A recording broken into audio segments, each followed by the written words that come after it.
morning, grade 5.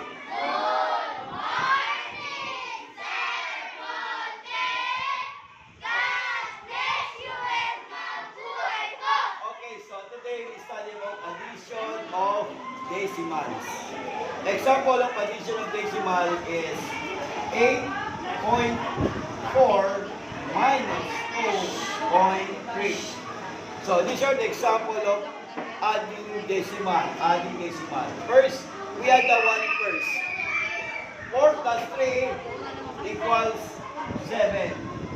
Then 8 plus 2 equals 10. Very good. Then put decimal in order or align first the decimal.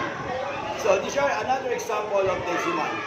Okay, another example of decimal like this. 7.25 plus 2.4. First in line, first we add the 10 first. If there is no number, bring down 5. Then add 2 plus 4 equals 6. 7 plus 2 equals 9. Then put decimal, align first the decimal. Okay class, do you understand about the lesson adding of decimal?